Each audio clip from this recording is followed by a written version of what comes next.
today is the 8th of February, so which is a very good day, I think, because just yesterday, President Joe Biden gave CBS an interview where he, among many other things, he mentioned how he thought about current Chinese political leader, how he thought about what's going on between China and the United States. And one day before, on Saturday, Secretary Antony Blinken spoke with the Chinese top diplomat Yang Jiechi, with some good signals, but also with some signals which might be concerning still to people. So let me quote what Antony Blinken wrote in his tweet.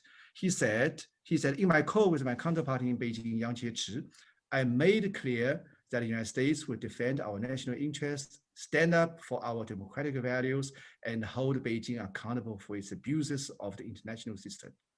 And in his interview to CBS, President Biden said he was prepared for extreme competition with China, but that his approach would be different than to his predecessor.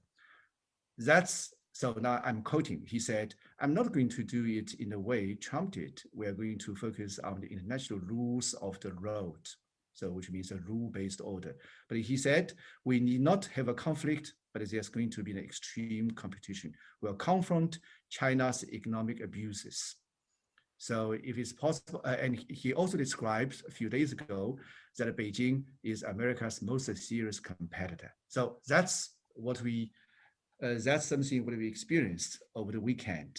So now, my good friends, ladies and gentlemen, let's try to focus on what's actually going on, maybe in the next 5 years between China and the United States.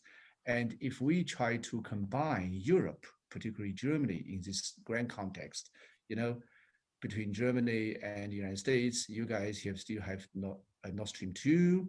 You also have the bilateral investment pact with China, which might be, still cause some disagreement with your friend in Washington, D.C.